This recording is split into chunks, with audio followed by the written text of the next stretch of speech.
우리가 살아가면서 크고 작은, 기쁘고 즐겁고 그러나 고통스럽고 슬픈 많은 일들을 겪습니다. 그리고 그런 일들의 결과로 우리가 이런저런 삶의 영향을 받고 살아가죠. 그러나 그런 영향들은 길어야 한두 달, 짧으면 하루 이틀이면 지나가고 맙니다. 그런데 우리가 살아가면서 경험하는 어떤 것은 우리의 삶 근본 자체를 다 뒤집어 엎어놓는, 그래서 이전하고는 전혀 다른 종류의 삶을 살게 만드는 그런 변화를 가져오는 일들도 있습니다. 예를 들면 결혼이 그것이죠. 결혼을 하게 되면 처녀 총각으로 혼자 알아서 시간도 사용하고, 늦게 일어나고 싶으면 늦게 일어나고, 영화 보러 가고 싶으면 영화 보러 가고, 친구 만나고 싶으면 만나보러 가고, 그랬지만 결혼하는 그 다음날부터는 아내 중심이 되고 남편 중심이 됩니다. 그러니까 싱글로 살았을 때 적절한 표현이 뭐였습니다. 자유함은 거기서 끝납니다. 그렇게 바뀌어버려요.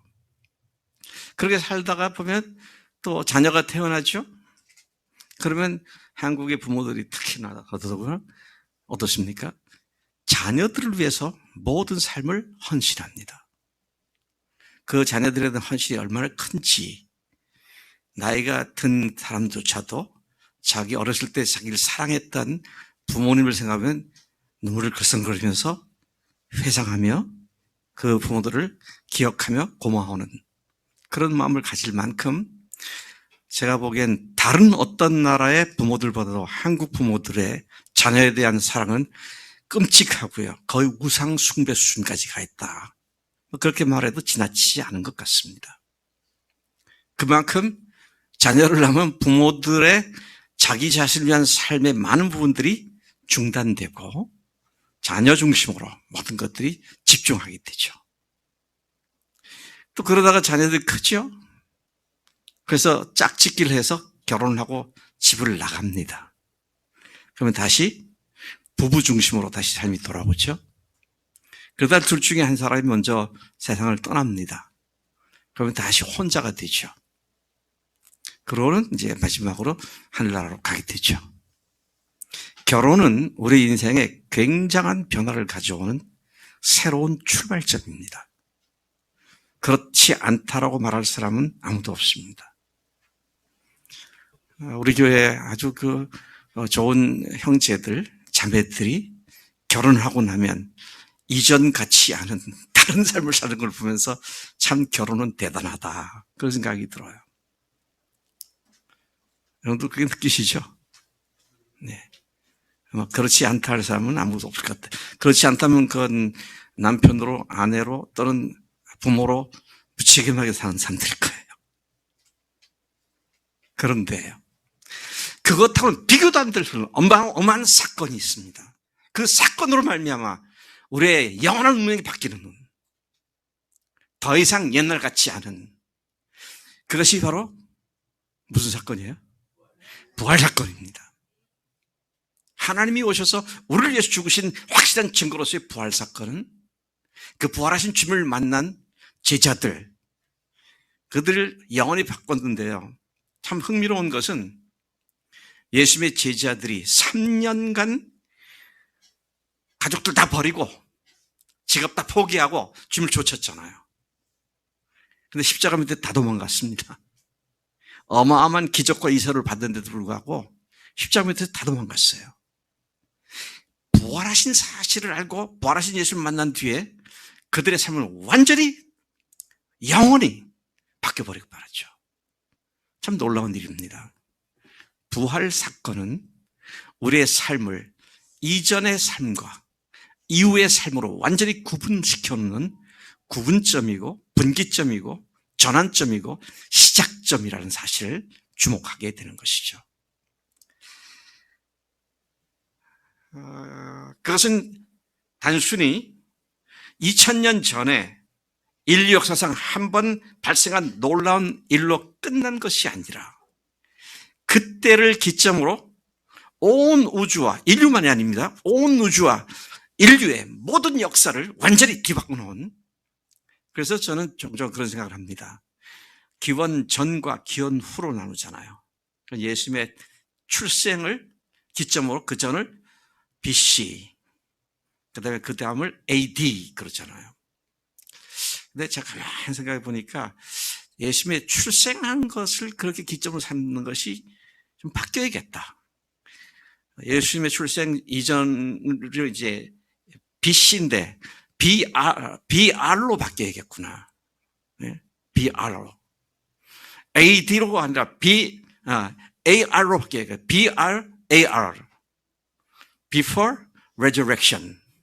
After resurrection. 왜냐하면 그렇게 3년간 예수님께 전념해서 따라갔던 제자들조차도 부활하신 후에야 그들의 삶이 전적으로 바뀌었기 때문이다. 그래서 그야말로 이 부활 사건은 우주적인 사건이었고요. 온 우주의 모든 피조물들에게 해당하는 사건이었고, 더더구나 인간에게 해당되는 건 말할 것도 없습니다. 왜? 주님께서 인간들을 위해 죽으셨고 인간들을 위해서 다시 부활하셨기 때문이죠. 우리는 구체적으로 다시 열거할 필요 없을 만큼 예수님이 부활하신, 예수님을 만난 제자들의 삶과 아직 부활의 경험을 하지 못한 상태에서 예수님을 찾았던 제자들의 삶은 전혀 180도 달랐다라는 사실을 너무도 익히 잘 알고 있습니다. 예수님의 부활 사건은 온 우주 역사와 온 인류에게 엄청난 변화를 가져다 준 그야말로 거대한 사건이었습니다. 예수님의 부활로 말미암아 시작된 변화는 온 우주 역사와 인류에게 그렇게 변화를 줬는데, 이 변화는 창세 전부터 하나님께서 가지셨던 하나님의 계획에 실현된 결과였고, 그야말로 문자 그대로 온 우주를 바꿔놓는 우주적 사건이었다는 것이죠. 그리고 그 속에 있는 우리 한 사람 한 사람 모두에게 근본적인 존재 의미를 바꿔놓은 사건, 그렇게 바꾸는 절대 유일의 사건이 부활 사건이었다. 우리는 이렇게 말을 해도 전혀 지나치지 않은 것을 확인할 수가 있습니다. 부활 그 이전과 부활 그 이후는 전혀 다른 세상으로 바뀐 것이다. 오늘 우리는 에베소 2장을 읽었습니다. 제가 말씀드리기를 2장 1절부터 20절까지 전체를 갖고 제가 설교를 준비를 했는데, 시간 관계상 성경 봉독은 10절까지만 했습니다. 조금 더 시간이 투자를 한다면 1장부터 6장까지 에베소 전체를 봐도 그 에베소는 전체가 뭘 얘기하고 있느냐, 부활 사건으로 말미암아 우리들에게 변화된 하나님의 놀라운 변화가 결국 교회를 세운 것이었다 라고 하는 그런 데 초점을 맞춘 그런 서신서, 그런 편지가 에베소 교회에 보낸 편지였음을 우리가 잘 알고 있습니다. 부활하신 주님을 만난 제자들의 삶은 부활하신 주님을 만나기 전과는 완전히 달라졌습니다. 그들은 예수님의 부활 사건 이후에 문자 그대로 180도 달라졌고, 특별히 그들이 왜 사느냐 하는 삶의 동기와 목적과 이유가 온전히 예수님으로 바뀐 자들로 변했습니다. 그리고 그들의 삶은 그런 변화의 연속선상에서 결국은 순교의 잔까지 마시는 그런 사람들로 변했다는 것입니다. 사도 바울을 통해 주님은 그분의 부활이 가져다 준 근본적이면서도 본질적인 변화에 대하여 오늘 이 본문 말씀을 통해서 아주 명확하게 선포해 주고 있습니다. 오늘 본문 말씀을 잠시 묵상하는 가운데 부활하신 주님을 믿는 우리에게 발생한 이전과 완전히 달라진 부활 이후의 삶이 무엇인지를 살펴보면서 그 변화된 속에 우리가 들어온 사실을 확증하고 그 변화된 삶을 풍성히 누리는 자리에 들어갈 것을 간절한 마음으로 축복합니다. 먼저 우리가 다시 짚고 넘어갈 것은 기준점이 부활 사건이었다는 것이죠. 변화하고 세상이 뒤바뀌게 된 기준점이 부활 사건이었다는 것입니다. 뭐 이렇게 말을 하면 어떤 사람들은 아니 왜 십자가는 그렇게 약하게 얘기하고 부활만 얘기하느냐. 제가 의도적으로 그렇게 하고 있습니다. 왜 그렇게 하냐면요. 십자가 밑에 제자들은 안 변했어요. 근데 부활하시고 나니까 십자가가 하나님의 십자가였구나. 이게 발견되어졌고요. 그 사실 때문에 그들은 목숨을 바쳐가면서 평생을 부활의 증인으로 살아갔잖아요. 자, 그런 의미에서 십자가가 의미 없다가 아니라 십자가의 의미를 부활 사건이 확실하게 부각시켜 주었고 부활로 말미암아 십자가의 의미가 자신들에게 그대로 적용되었던 그런 모습을 우리가 먼저 염두에 둘 필요가 있다는 것입니다. 자, 1절 말씀을 다시 돌아가겠습니다. 부활 사건이 기준점이었다 그랬는데요. 그는 허물과 죄로 죽었던 너희를 살리셨도다. 1절이 이렇게 시작됩니다. 죽었던 너희를 살리셨다 그랬습니다. 살아났다는 얘기입니다. 새로운 생명의 시작이 됐다는 얘기예요. 무엇이요? 부활 사건이 이 사실을 확증해 주는 사건이었다라는 것입니다. 허물과 죄투성이었던 우리를 십자가에서 예수님께서 함께 죽여주셨고, 자, 제 말의 표현이 조금 다르게 표현되고 있습니다. 우리가 예수님과 함께 죽었고 그러면 내가 능동적으로 죽은 것처럼 생각됩니다만은 사실은 십자가에서 예수님께서 나를 죽여주셨잖아요. 나를 죽여주신 겁니다. 그리고 그분이 다시 살아날 때 우리도 그분과 함께 다시 살려주셨잖아요. 이것은 그분이 하신 일이죠. 십자가에서 우리를 죽여주셨고 어떤 우리 죄와 허물로 죽을 수밖에 없는 우리를 완전히 죽게 만드셨고 그리고는 이제 예수님과 함께 새로운 생명으로 태어날 수 있도록 새로운 피조물로 만드셨기 때문에 우리는 이 사실이 하나님의 절대 주권적인 사랑으로부터 우리가 죽었고 다시 살아났음을 믿고 고백을 하게 된 것이라는 것이죠. 우리가 그의 죽으심과 합하여 침례를 받음으로 그와 함께 장사되었나니 이는 아버지의 영광으로 말미암아 그리스도를 죽은 자 가운데서 살리심과 같이 우리로 또한 새 생명 가운데서 행하게 하려 하심이라. 이것이 침례의 의미를 잘 설명해주고 있는 로마서 6장 1절부터 10절까지의 요약해서 주께서 하신 말씀입니다. 예수님을 주님으로 믿는 그리스도의 삶의 변화의 시작점, 기준점은 이와 같이 부활 사건이었습니다. 부활하신 주님을 만나는 사건, 그 이전과 그 이후가 완전히 달라지는 삶이 되었는데 그 시작점이, 그 기준점이, 그 출발점이, 그 전환점이 바로 부활 사건이었다는 것입니다. 그 누구도 부활하신 예수님을 만나지 않고는 변화된 삶을 살 수 없다는 말이기도 합니다. 부활하신 예수님을 만났느냐? 제자들이 예수님 부활하셨고요. 제자들이 예수님을 만났잖아요. 근데 그때 쏙 빠진 사람이 하나 있잖아요. 예수님 부활하셨을 때 쏙 빠진 사람이 한 사람 있었어요. 제자 중에. 누구였어요? 도마였습니다. 도마. 근데 그 소리를 듣고 실제 주님을 만났을 때 그냥 그 앞에 꿇어 엎드려서 나의 주님, 나의 하나님이십니다라고 고백을 하죠. 자, 이만큼 단순히 소식 듣고 부활하셨어? 그래 뭐 부활하셨나 보다가 아니라 그분이 부활하셨구나. 이분이 하나님이시구나. 이분이 주님이시구나. 그 사실 앞에 엎드리는 그 믿음을 하나님께서는 새로운 시작점으로 삼으신다라는 것이죠. 자, 그래서 우리가 이 극적인 변화, 이것을 보면은요, 성경이 그렇게 표현하고 있는 구절이나 문단이 굉장히 많이 있습니다. 예를 들면, 여러분들 잘 아는 말씀 가지고 제가 소개를 해드리겠습니다. 로마서 3장 23절 많은 분들이 암송하시죠. 전도할 때 많이 사용합니다. 모든 사람이 죄를 범하였음에 하나님의 영광이 이르지 못하더니, 거기까지가 23절입니다. 그렇죠? 죄 때문에 하나님의 영광에 이르지 못했다. 근데 그 다음 구절이 24절이죠. 그리스도 예수 안에 있는 속량으로 말미암아 하나님의 은혜로 값 없이 의롭다 하심을 얻은 자 되었느니라. 영광에 이르지 못하더니 의롭다 하심 얻은 자 되었다고 완전히 극적인 반전이 이루어지게 되죠. 근데 그것이 부활하신 주님을 만난 사건이 그렇게 모든 것들을 뒤바꿔 놓은 사건이다. 이런 사실을 우리가 분명하게 다시 주목해 볼 필요가 있습니다. 또 우리가 잘 아는 말씀, 이미 아까 제가 또 언급하기도 했습니다만은 고린도 후서 5장 17절. 네. 그런즉 누구든지 그리스도 안에 있으면 새로운 피조물이라.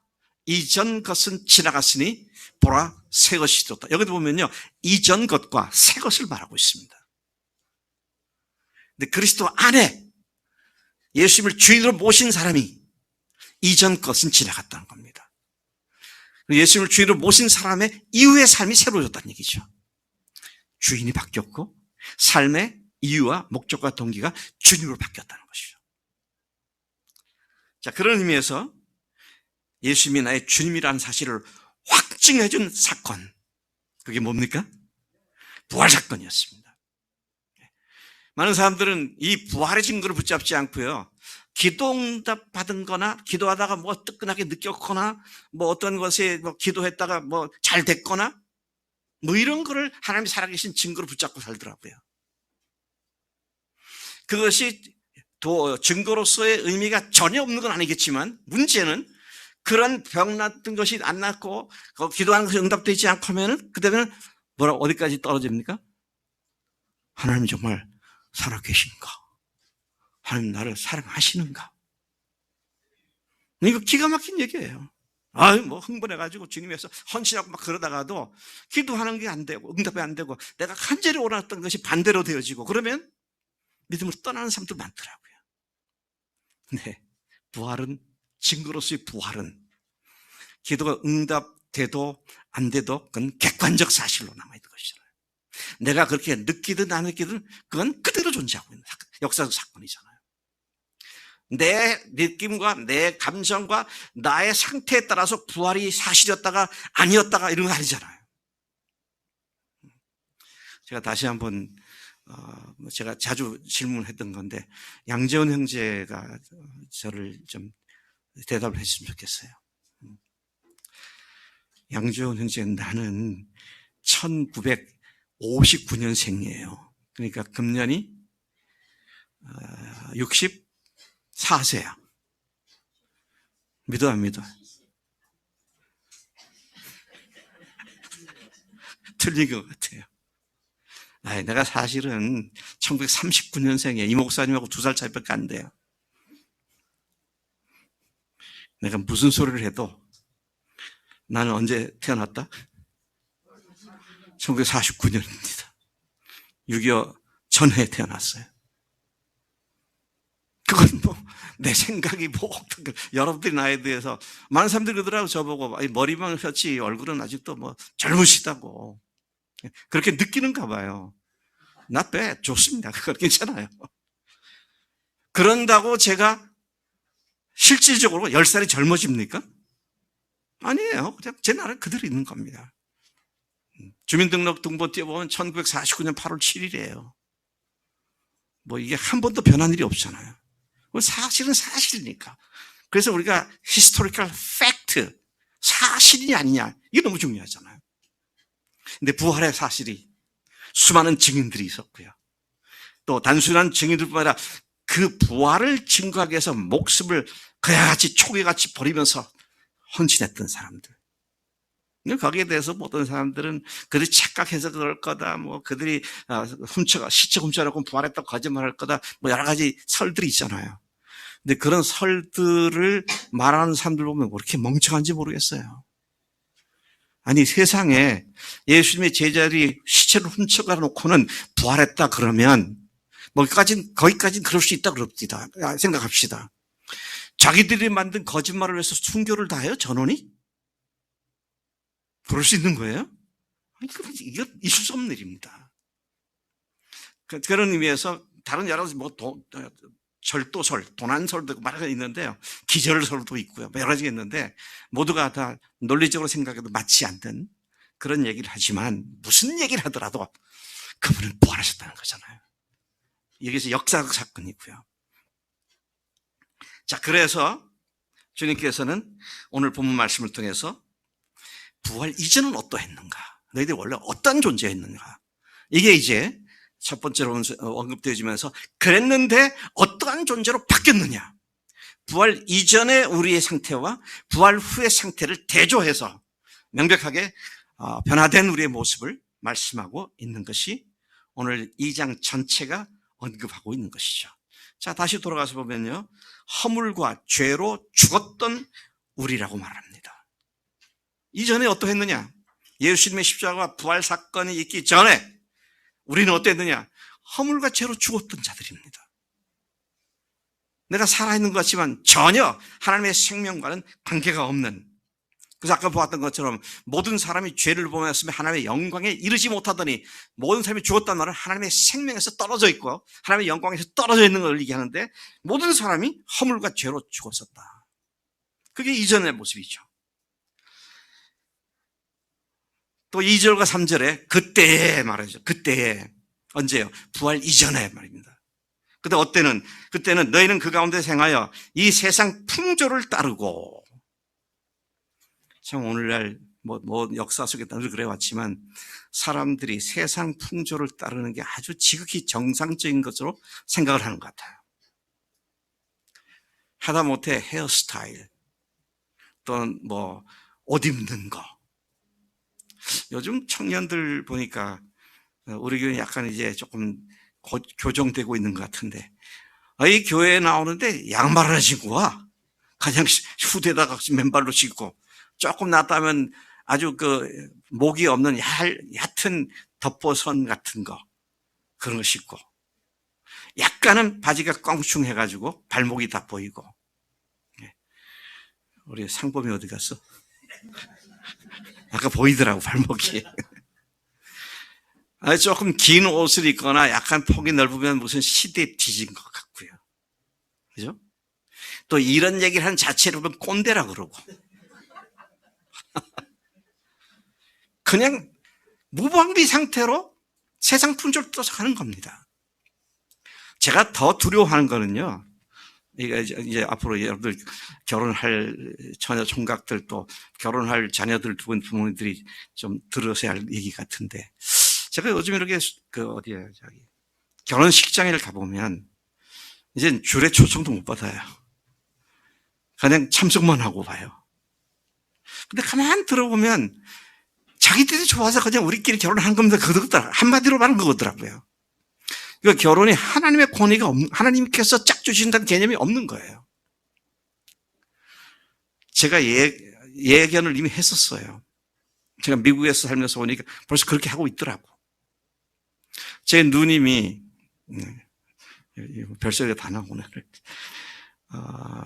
연대 간호학과를 졸업하고 간호사로 있다가 결혼하면서 미국으로 이민을 갔습니다.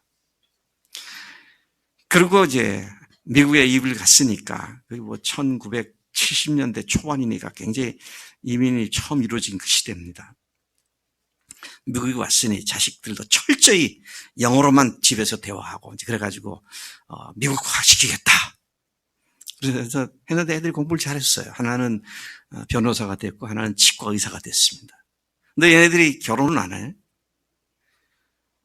40 가까이 갔는데 어느 날 둘째 아들이 결혼을 한다고. 그 누님은 버지니아, 워싱턴 DC 밑에 있는 버지니아에 살고 있었고, 첫째 아들은 뉴욕에서 로펌에 다니는 변호사였고, 둘째 아들은 시카고에서 치과 의사를 하고 있었어요. 근데 둘째가 드디어 집에다가 청첩장을 보낸 거예요. 부모한테 청첩장을 보내는 거야. 그래가지고, 야, 너 왜 결혼하는 거야? 네, 아빠, 엄마, 보내는 대로 결혼해요. 그러면 너 그 청첩장 한 200장 이렇게 보내라. 엄마, 아빠 아는 사람들 보내줘야지. 그건 예의가 아니다. 그랬더니, 왜요? 엄마, 아빠 결혼하는 거 내가 결혼하는데 왜요? 그럴 필요 없다는 거예요. 그러고는 뭐라고 하냐면, 그날 참석만 해주세요. 초대받아간 거예요. 근데 부모의 입장은 어떻습니까? 좀 잘해주고 싶고, 많은 사람들이 축복도 해주고 있고 그런 마음인데 미국 애들이 그렇지 않더라고요. 두고 보세요. 꼭 그래야 됩니다. 한국 이미 그게 지금에서부터 거기까지 가는 게 10이라 그러면 한 번 7까지 와 있는 것 같아. 이게 세상 풍조예요. 그래서 이제 우리 한날에 하면 어디 갔어? 꼭 내가 얘기하려면 싹싹 빠져나가. 나들이 쪽집게야 항상 보면. 예배 시간에 움직이지 말라고 그렇게 얘기했는데 말이에요. 8월 25일 날 결혼하겠다고 날짜를 잡았잖아요. 그래서 제가 요보란 듯이 그것도 친구들만 올 테니까 젊은이들만 올 테니까 이렇게 하나님의 권위로 드리는 예배가 이렇게 아름답고 정말로 거룩하고 즐거운 거다. 제가 지금부터 머릿속에 디자인을 하고 있어요. 참 잘 된 거는 우리 교회에 또 중주단이 있잖아요. 아침에 와서 피아노, 플룻, 또 바이올린, 첼로. 또 거기다가 요즘은 또 우리 주일학교들까지 또 대상 받아왔잖아요. 피아노. 그래서 이걸 잘 디자인을 해서 찬양을 위주로 해서 결혼식을 한번 디자인해 봐야겠다. 제가 한번 옛날에 해봤어요. 너무 좋더라고. 특히 현악이 너무 좋은 거예요. 관현악이 잘 어울리니까 분위기가 그 음악 소리 자체가 너무 좋더라고요. 자, 세상이 그런 풍조를 하니까 젊은 아이들이 다 그렇게 가요. 요즘은 혼전 섹스 죄책감 없어요. 기가 막힌 거예요. 그런 거 얘기하면 진짜 고루한 사람으로 취급하고 말이죠. 이거 참 세상 풍조라는 것이 앞으로 어떻게 그러니까 세상 풍조는 항상 바뀌어요. 절대 기준이 아닙니다. 절대 기준이 아니니까 그게 하나님의 기준과는 다른 거죠. 근데 여기 말씀 보니까 그 이전에는 애들이 세상 풍조를 따랐다. 그 다음에 말씀 보면 뭐라고 되어 있습니까? 공중 권세 잡은 자를 따랐으니 곧 지금 불순종의 아들들 가운데 역사하는 영이다. 마귀란 놈이 공중 권세를 잡았잖아요. The prince of this world. 이 세상의 임금이잖아요. 일시적으로, 한시적으로. 그래서 예수님께도 이 천하만국 영광을 보여주면서 나한테 한 번만 절하면 이거 다 줄게. 그렇게 속이기도 했었는데 하나님께서 일시적으로 허용된 그 권한을 주신 것이 있기 때문에 그가 그걸 가지고 사람들 갖다가 마음대로 요리하는 거죠. 또 그런 것이 또 어떤 것으로 나타나냐. 3절에 전에는, 여기도 보세요. 전에는 그랬죠. 우리도 다 그 가운데서 우리 육체의 욕심을 따라 지내며 육체와 마음에 원하는 것을 하여 다른 이들과 같이 본질상 진노의 자녀였더라 그랬습니다. 이전에가 어떻게 했다고요? 육체의 욕심을 따라 지냈다 그랬습니다. 이건 뭘 얘기하는 겁니까? 인간의 육신적인 본능적인 충동을 따라 살았다는 얘기예요. 내 몸뚱아리가 원하는 대로 마음대로 살았다는 얘기입니다. 내 마음이 욕심대로 살았다는 얘기예요. 내가 원하는 대로, 내가 하고 싶은 대로, 내가 느낀 대로, 내 생각대로, 내 계획대로, 내가 계획하는 시간에 따라서 자기 마음대로 살았다는 얘기예요. 자, 이런 삶을 한 글자로 말하면, 한 글자를 3번 반복해서 말하면 무슨 삶이에요?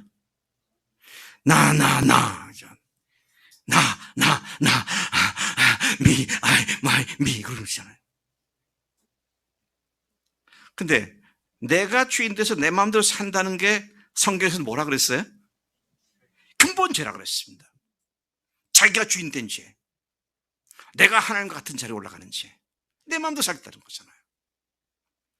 근데 이전에 그랬다는 거예요. 여러분 믿기 전에도 그러셨죠? 예. 이런 건 큰 소리로 안 해도 돼요. 부끄러운 일이었으니까. 근데 오늘 이 말씀 보니까 이 사람들은 본질상 진노의 자녀였다.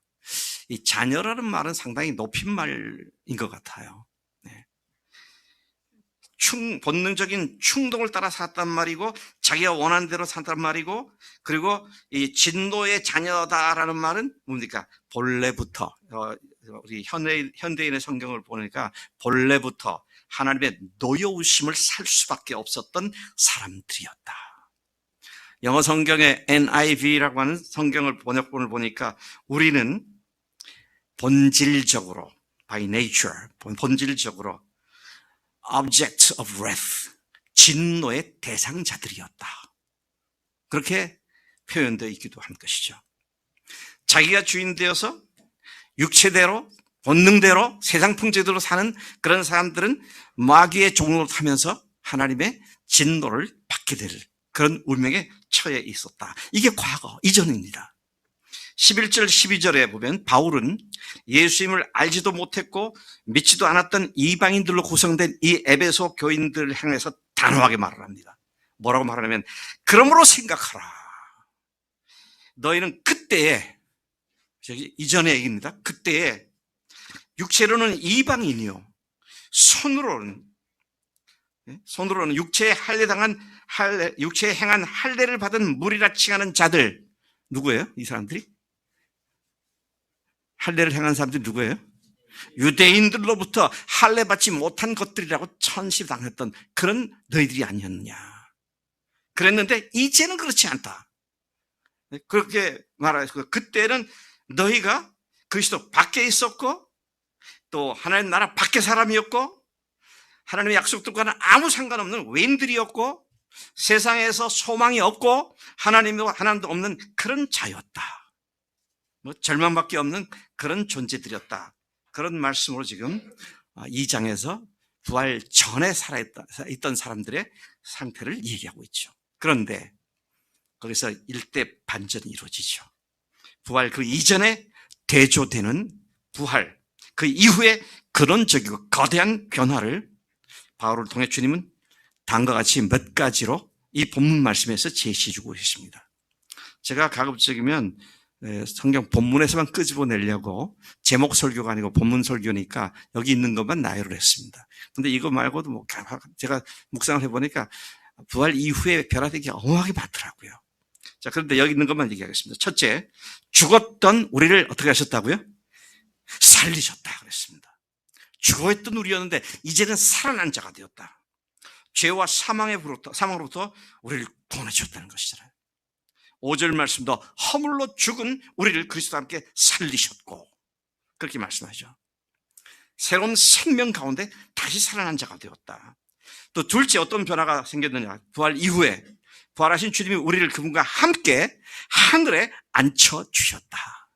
와, 이거 대단한 얘기입니다. 우리가 지금 앉아있는 삶의 자리가 어디냐 그럴 때 하늘나라라는 겁니다.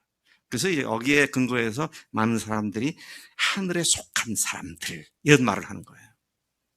우리의 육체는 여기 살지만 우리의 근본은 지금 이미 하늘나라에 옮겨진 자리에 사는 사람들이다. 이런 말씀을 하고 있는 것이죠. 언제요? 부활 이후에 그렇게 바뀌었다는 것입니다. 또 세 번째 부활 이후에 우리가 온 것이 뭐냐? 구원을 선물로 받았다 그랬습니다. 선물로 받았다. 너희는 그 은혜에 의하여 믿음으로 말미암아 구원을 받았으니 이것은 너에게서 난 것이 아니요 하나님의 선물이다. 구원은 선물이다. 이거 선물은 어떻게 하면 돼요? 그냥 받으면 돼요.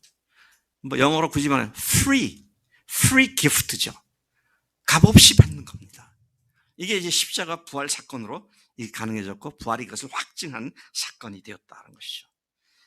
또 놀라운 것은 네 번째, 우리 이 말씀을 잘 묵상을 할 필요가 있는데 부활하신 주님은 우리를 선한 일을 위해 다시 새롭게 창조하셨다는 것이죠. 우리가 새로운 피조물이 되었다는 것이죠. 새로운 존재로 새롭게 창조하셨다. 10절 말씀 보십시다. 우리 한번 10절 말씀 같이 읽어보실까요? 시작. 우리는 그가 만드신 바라 그리스도 예수 안에서 선한 일을 위하여 지으심을 받은 자니. 그래서 아까 우리가 그리스도 안에 있으면 새로운 피조물이다. 그 말씀과 이 말씀이 같은 말씀이죠. 그의 만드신 바다. 어떻게 만드셨느냐? 예수 안에서 예수님의 십자가 부활 복음 안에서 선한 일을 위해 지으심을 받은 자다. 제가 이 선한 일을 위해서 지음받은 말이 무슨 뜻인지는 네 번째 대지에서 좀 말씀을 드리겠습니다. 다섯 번째 부활 이후 우리에게 발생한 변화가 어떤 것이냐. 이방인과 유대인이 성령 안에서 하나가 되었다 하는 것이죠. 13절부터 19절까지가 이 말씀을 소상히 말씀하고 있습니다. 이제는, 여기 또 이제는 말합니다. 그때는, 그렇게 말하는데 반대, 그죠? 이방인과 유대인이 성령 안에서 하나가 되었다 그랬습니다. 전에 멀리 있던 너희가 그리스도 예수 안에서 그리스도의 피로 가까워졌느니라. 지금 여러분, 유대인과 이방인이 하나가 됐다는 말을 들을 때 별로 이렇게 잘 실감이 안 가고 공감이 안 갈 수가 있을 거예요. 왜냐하면 이방인과 유대인이 그때 당시 어떤 관계였는지를 모르니까요. 근데 여러분, 이방인들을 유대인들이 다는 개들이 취급을 했습니다. 그러니 이방인들이 유대인들을 좋게 볼 리가 없죠. 그래서 여러분, 이 탈무드에 의하면, 유대인들이 쓴 그 성경 해설집에 의하면, 유대인이 아침에 집을 나설 때 기도하는 것이 하나 있었습니다. 오 하나님, 오늘 길에서 개나 돼지를 만날지언정 이방인을 만나지 않게 도와주십시오. 예수님께서 저 어디야 두로 시돈 지방에 가셨을 때 거기 이방 여인이 와갖고 자기 아이를 고쳐달라고 그랬잖아요. 주님께서 자녀의 떡을 취하여 개에게 던짐이 마땅치 않다. 그러니까 예수님이 이방 여인을 갖다가 개 취급을 한 그런 표현이잖아요. 이게 뭘 얘기하는 겁니까? 당시 유대인들이 이방인에 가졌던 그 생각들을 그대로 표현한 겁니다. 그렇게 안 좋은 관계예요. 아예 상종은 안 하려고 그랬죠. 그런데 부활 그 사건 이후에 둘이 하나가 되어서 한 몸을 이루는 하늘 가족이 되었다고 하는 어마어마한 변화가 생기기 시작을 했죠. 자, 전에는 어땠습니까? 외인이었고요. 나그네였고 그랬는데 이제는 외인도 아니고 나그네도 아니고 19절 보면 성도들과 동일한 시민이며 하나님의 가족이 되었다. 부활로 말미암아 이런 우리에게 발생했다라는 것이죠. 여섯 번째 보니까요. 20절에서 22절까지 나오는 말씀인데 함께 하나님이 거하실 처소인 교회로 지어져 가고 있다. 그렇게 말씀하십니다. 교회가 모든 사람들이, 믿는 사람들이 함께 하나님이 거하시는 처소로 지어져 가는 곳이다. 부활로 말미암아 이것이 실제로 그 이후 오늘까지 계속 진행되고 있다는 것이죠. 제가 도로 차를 몰고 가다 보면 도로에 공사하면 거기다 팻말 붙이잖아요. 공사 중 그러잖아요. 공사 중. 근데 미국에서 보니까 그거 써 있더라고요. 물론 공사 중으로는 안 써 있죠. Under construction 그렇게 써 있더라고요. 그래서 제가 딱 보면서 하나님의 교회가 지금 under construction인데, 하나님의 교회가 지금 공사 중인데. 근데 또 어떤 데는 뭐 공사 기간이 언제부터 언제까지 무슨 공사를 한다고 써 있다가 시간이 지나서 안 되면 죄송합니다. 거기다 플랜 같은 거 써붙여가지고 죄송합니다. 무슨 관계로 공사가 지연돼서 공사 완료를 뭐 6개월 후에 하겠습니다. 양해 바랍니다. 이런 거 써붙이잖아요. 그거 볼 때마다 생각이 들어요. 아, 우리 교회가 아직도 공사 중이어서 다른 사람들한테 참 죄송하구나. 지연돼가고 죄송하구나. 그런 생각이 떠오를 때가 있어요.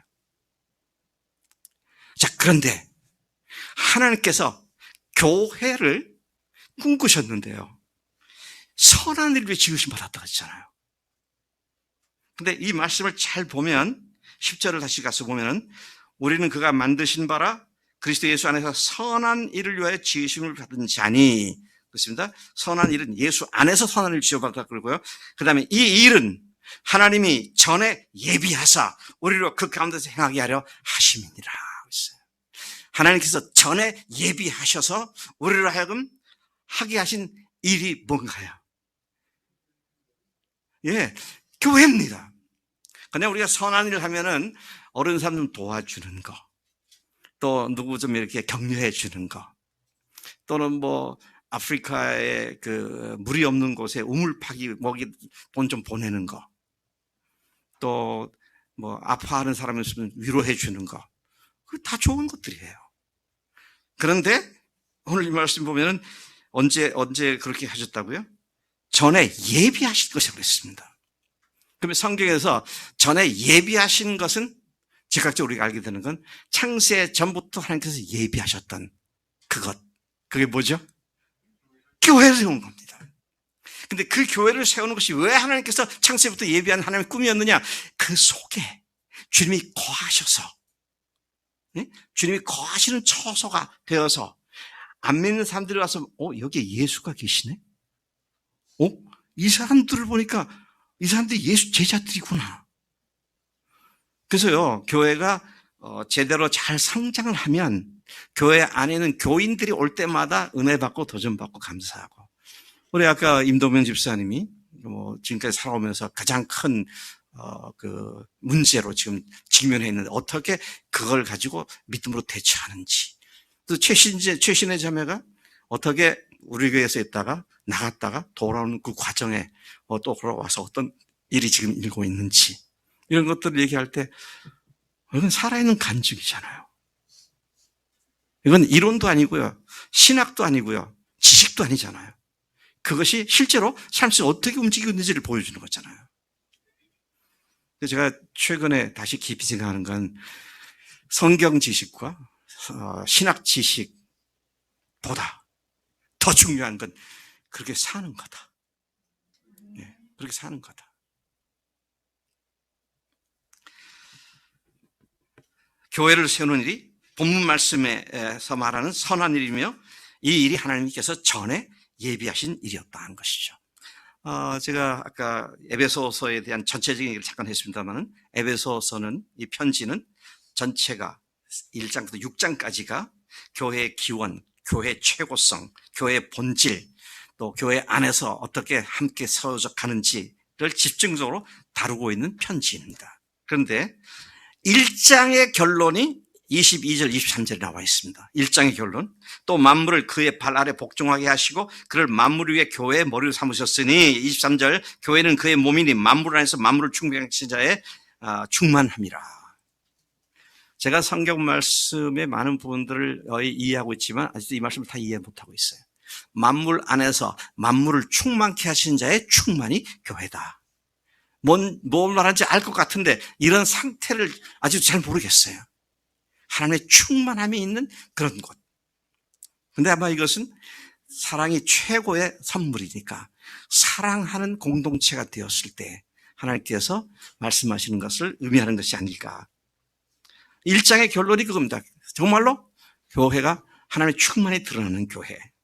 2장의 결론은 22절에 너희도 성령 안에서 하나님이 거하실 초소가 되기 위하여 그리스도 예수 안에서 함께 지어져 가느니라. 3장의 마지막 부분 21절에서도 결론적으로 말하는 게 뭡니까? 교회와 그리스도를 동격으로 놓고 말하고 있습니다. 동격으로 말하고 있습니다. 교회 안에서와 그리스도 예수 안에서 영광이 대대로 영원무궁하시기를 원하노라. 아멘. 4장에 들어가면 제가 어제 그저께 이 말씀을 잠깐 소개했습니다만은 4장에 가면은 성령께서 하나 되게 하신 것을 힘써 지켜라. 그 말씀하신 뒤에 4장 1절 쭉 내려가 보면은 교회가 어떻게 서로 용납하고 서로 받아주고 세워줘야 하는지 이런 걸 얘기하는 가운데 4장 11절 12절에서 하나님께서 교회 리더들을 세우신 이유를 말씀하고 있죠. 그가 어떤 사람은 사도로, 어떤 사람은 선지자로, 어떤 사람은 복음 전하는 자로, 어떤 사람은 목사와 교사로 삼으셨으니 왜 그렇게 하셨느냐? 이는 성도를 온전케 하여. 온전케 하다는 말이 무슨 뜻이죠?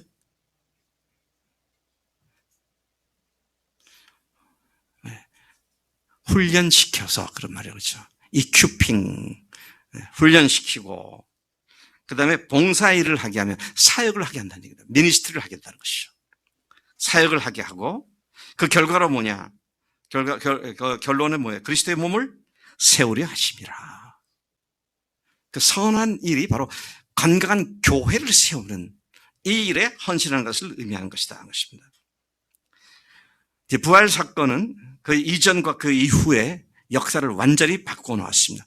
개인에게 부활의 주님이 다가오셔서 부활이 확증되어지면 우리의 삶도 그렇게 완전히 바뀌죠.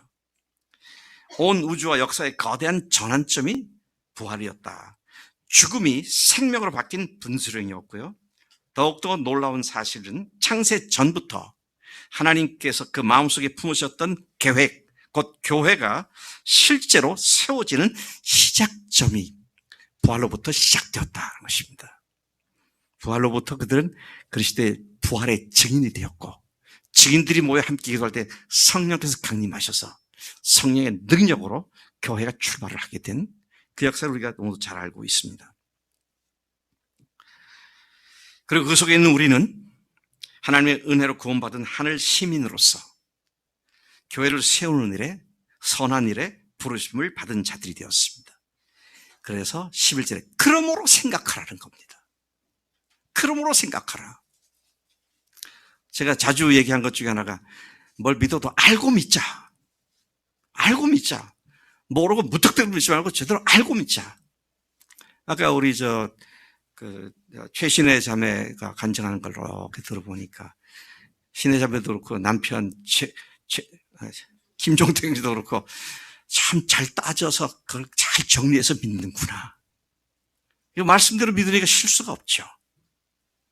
참 귀한 믿음이다. 그래서 가만히 생각하니까 우리 교회들이 대체적으로 그런 기초들을 가지고 있구나.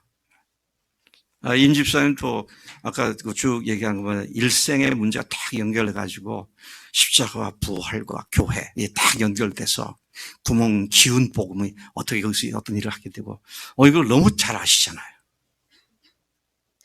그래서 제가 여러분들을 사랑합니다.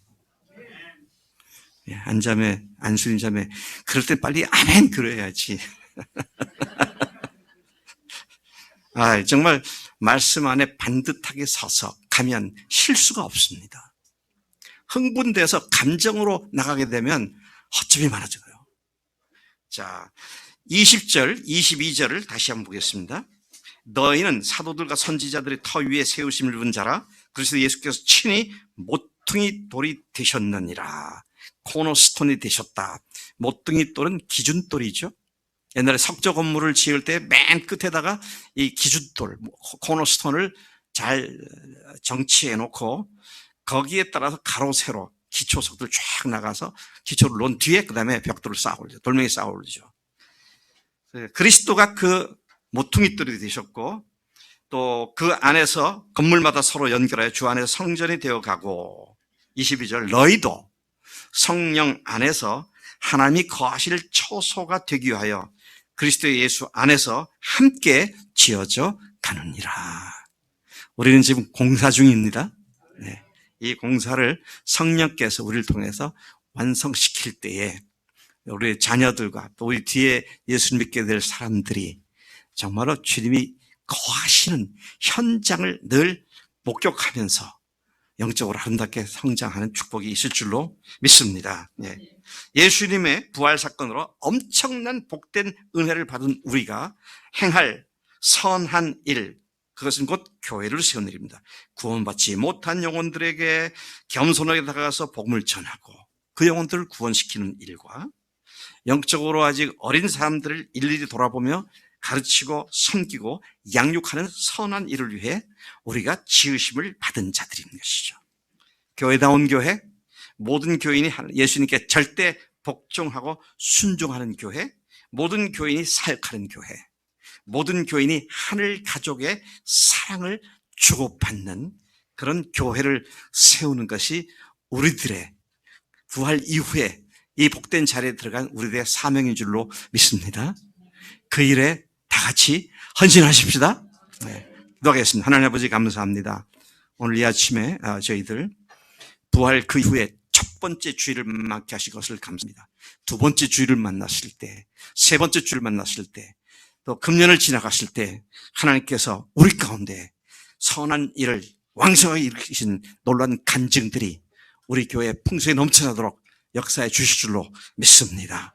온전히 주님만을 바라보고 이것을 깊이 생각하고 주 앞에 엎드리는 매일 삶이 되도록 인도해 주옵소서. 감사하고 예수님의 이름으로 기도로 삼나이다. 아멘. 아멘.